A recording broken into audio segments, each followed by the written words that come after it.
Hello friends. आज हम लोग बात करेंगे ऑपरेशन सिंदूर की। आज हम लोग बात करेंगे कि जब भारत और पाकिस्तान के बीच मान के चलिए कि लगभग युद्ध छिड़ ही चुका है, तो ऐसे में आईएमएफ मतलब इंटरनेशनल मॉनेटरी फंड आखिर क्यों पाकिस्तान को 1.3 अरब डॉलर लोन देने जा रहा। साथ ही साथ हम लोग बात करेंगे कि सहारा के भुगतान को लेकर लेटेस्ट अपडेट क्या है। आज का वीडियो भारत के उन सैनिकों के नाम से है, भारत के उन वीर सपूतों के नाम पर है जो आज इस लड़ाई में पाकिस्तान को मुंह तोड़ जवाब दे रहे हैं। जी हाँ दोस्तों, यदि आप हमारे चैनल पर नए हैं तो प्लीज चैनल को सब्सक्राइब कर लीजिए। जैसा कि आप लोगों को पता है कि अभी 2 दिनों पूर्व भारत ने पाकिस्तान में घुसकर लगभग 100 आतंकियों को मारा था। अपने मिसाइल अटैक के थ्रू भारत ने 9 ठिकानों पर 24 हमले किए थे, जिसमें कि 100 से ज्यादा, जी हां दोस्तों, 100 से ज्यादा आतंकियों की मौत हो गई थी। अब ऐसे में पाकिस्तान चुप क्यों रहता। बीती रात 2 दिन पूर्व पाकिस्तान ने भारत के कुछ इलाकों में ड्रोन से अटैक किए, जिसके बाद भारत ने लाहौर पर अपना ड्रोन अटैक मारा, जिससे कि वहां का जो आंतरिक सुरक्षा का जो व्यवस्था था वो पूरी तरह से ध्वस्त हो गया। आप समझ सकते हैं कि किस प्रकार से पाकिस्तान के जो दावे रहे हैं हथियारों को लेकर, अब वो खोखले साबित हो रहे हैं। उनकी पूरी पोल पट्टी खुल रही है।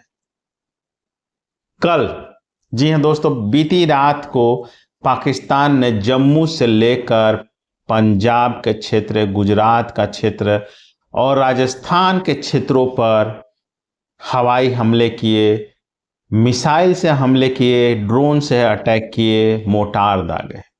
कई जगहों पर हमले रात भर होते रहे, छिटपुट छिटपुट छिटपुट। जम्मू में कुल 8 जगहों पर मिसाइल से हमले किए। जम्मू एयरपोर्ट, जम्मू यूनिवर्सिटी, कई जगहों पर 8 मिसाइलों से हमले किए गए। हालांकि इन सभी हमलों को भारतीय सुरक्षा कवच S-400, जिसे कि सुदर्शन चक्र का नाम दिया गया है, उसने नाकाम कर दिया है। साथ ही साथ बहुत बड़ी कैजुअलिटी नहीं हुई है भारतीय क्षेत्र में। हालांकि छिटपुट कुछ घटनाएं जरूर हुई हैं। इसी के बीच भारतीय सेना ने कश्मीर में 7 आतंकियों को भी मार गिराया। सुबह में यह भी खबर आई कि कुछ आतंकवादी जो पाकिस्तान बॉर्डर से भारत में घुसने का प्रयास कर रहे थे, उनको भी खदेड़ दिया गया और कुछ आतंकियों को मार गिराया गया। बीती रात को पाकिस्तान ने लगभग भारत के 15 जगहों पर हमले की कोशिश की, लेकिन उन सभी हमलों को नाकाम कर दिया गया। बदले में भारत ने लाहौर का जो एयर डिफेंस सिस्टम था उसको तहस नहस कर दिया। कराची समेत कई जगहों पर भी ड्रोन से भारतीय सेना ने हमला किया, जिससे कि काफी ज्यादा पाकिस्तान के जान माल की हानि हुई।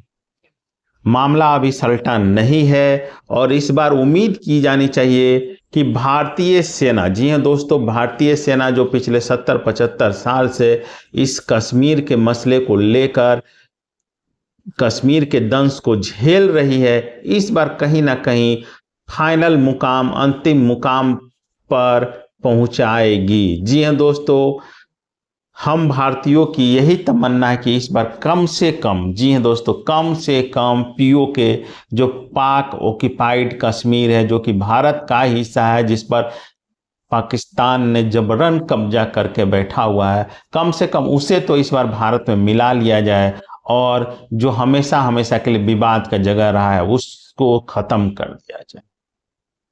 काफी दिनों से ये जो आतंकवाद का खेल पाकिस्तान खेल रहा है, इस बार भारत को चाहिए कि कहीं ना कहीं उसे खत्म करे। चाहे यह लड़ाई महीना 2 महीना खींचे, लेकिन इस बार किसी न किसी अंजाम तक पहुंचा देना चाहिए। जिस प्रकार से 1971 में इंदिरा गांधी ने पाकिस्तान के 2 टुकड़े कर दिए थे, उसके बाद कई सालों तक पाकिस्तान सीधा नहीं खड़ा हो पाया, कई सालों तक शांति छाई रही। इस बार भी देश चाहता है कि मोदी जी पाकिस्तान को कोई ऐसा जवाब दे कि आने वाले 20, 25, 50 साल तक पाकिस्तान खड़ा ना हो पाए और यह जो कश्मीर का विवादित मुद्दा है उसको हमेशा हमेशा के लिए दफन कर दिया जाए।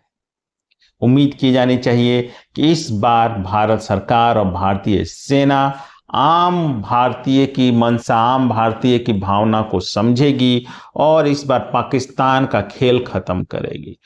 बार बार हमेशा से पाकिस्तान कुछ ना कुछ हर महीना 2 महीना पर करते रहता है, कभी आतंकियों को भेजता है तो कभी कुछ करता है तो कभी कुछ करता है। ऐसे में जब अब मान के चले कि युद्ध लगभग लगभग छिड़ने ही वाला है, तो इस स्थिति में भारत को चाहिए कि इस बार आर पार की लड़ाई हो और पाकिस्तानियों को इस बार कड़ा टक्कर दिया जाए, बल्कि मुंह तोड़ जवाब दिया जाए और ज़्यादा से ज़्यादा हो सके तो लाहौर तक, तो मैं चाहूँगा कि जी दोस्तों कि लाहौर तक तो भारतीय सेना जरूर घुसपैठ करे। इस बार थोड़ा सा मामला पेचीदा इसलिए लग रहा है क्योंकि चीन के जो आर्थिक हित है वो पाकिस्तान से जुड़े हुए हैं।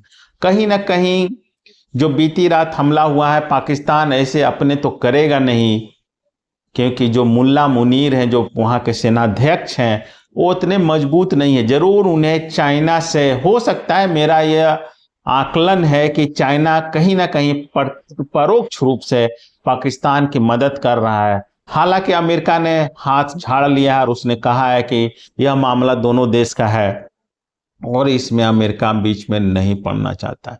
लेकिन अगर बात अमेरिका की जाती है तो एक और बात है कि आज इंटरनेशनल मॉनेटरी फंड, जी हाँ दोस्तों, अंतर्राष्ट्रीय मुद्रा कोष की बैठक है और जिसमें यह निर्णय लिए जाने वाला है कि पाकिस्तान को 1.3 बिलियन डॉलर, 1.3 अरब डॉलर का लोन दिया जाए या नहीं दिया जाए। आपको पता है कि आईएमएफ में मुख्य रूप से अमेरिका और चीन हिस्सेदार हैं और यही लोग पैसा फंडिंग करते हैं आईएमएफ को। तो ऐसे में यदि पाकिस्तान को आज की बैठक में 1.3 बिलियन डॉलर का लोन मिल जाता है तो कहीं ना कहीं यह माना जाएगा कि अमेरिका और चाइना परोक्ष रूप से पाकिस्तान की मदद कर रहे हैं। अगर पाकिस्तान को यह लोन मिल जाता है तो आप समझ सकते हैं कि पाकिस्तान की कितनी बड़ी मदद होगी।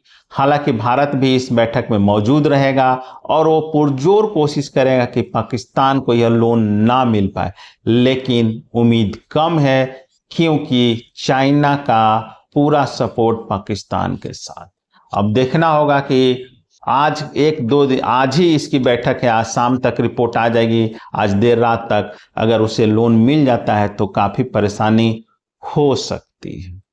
इसके अलावा हम लोग बात करेंगे कि सहारा के भुगतान को लेकर क्या अपडेट है। तो दोस्तों, सहारा के भुगतान को लेकर जो मामले सुप्रीम कोर्ट में चल रहे हैं उनके अभी भी तारीखें पड़ी हुई हैं, लेकिन किसी बड़े केस, किसी बड़े मुकदमे में कोई सुनवाई नहीं हुई है।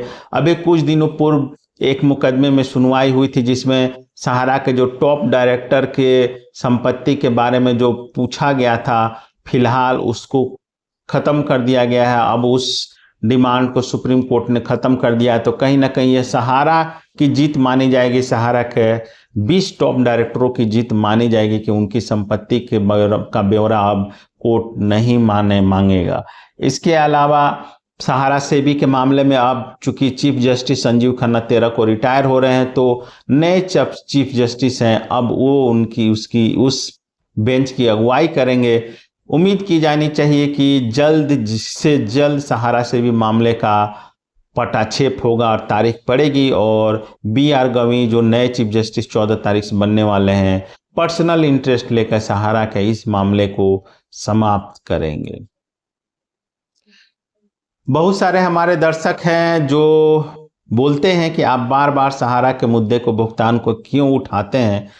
तो देखिए, जब तक यह पैसा नहीं मिल जाता है, जब तक हमारा भुगतान नहीं हो जाता है, तब तक तो इस मुद्दे को उठाया ही जाना चाहिए।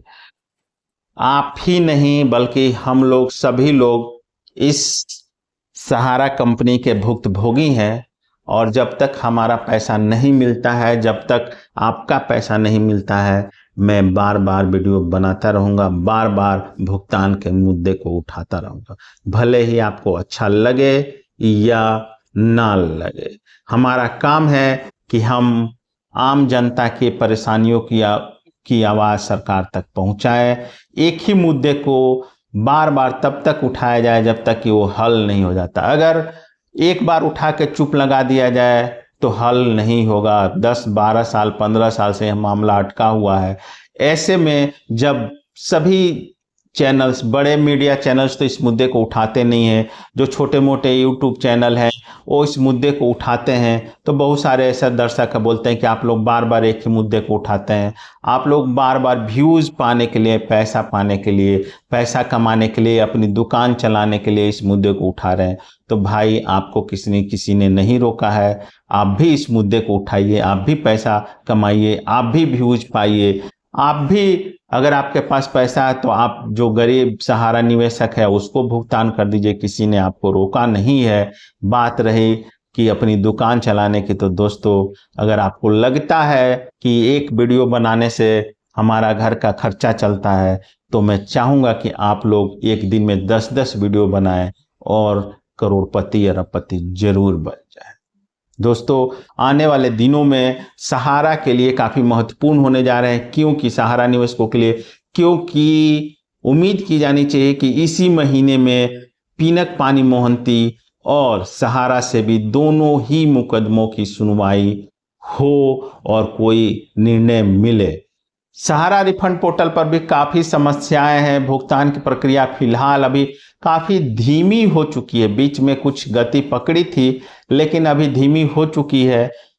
50,000 रुपये तक का ही भुगतान किया जा रहा है। बहुत सारे लोगों ने कहा कि क्या भुगतान की राशि बढ़ी है, सीमा बढ़ी है, तो जी नहीं, अभी भी 50,000 रुपये तक जिनका निवेश था उनको 50,000 रुपये तक का ही भुगतान पोर्टल के माध्यम से किया जा रहा है। हालांकि उम्मीद की जा रही है कि जुलाई अगस्त तक यह राशि बढ़ती 2 लाख तक होगी। लेकिन अब जब पाकिस्तान और भारत का बीच माहौल गरमाया है, तो ऐसे में कुछ भी कहना मुश्किल है कि आने वाले दिनों में क्या होगा। डेथ क्लेम को लेकर भी बहुत सारे हमारे दर्शक कमेंट कर रहे हैं, तो फिलहाल डेथ क्लेम के लिए कोई ऑप्शन नहीं है। अगर आपका इस तरह का कुछ है तो इंतजार कीजिए। तो दोस्तों, यही कुछ छोटे मोटे अपडेट थे। उम्मीद करता हूं कि आपको यह वीडियो अच्छा लगा हो। धन्यवाद दोस्तों।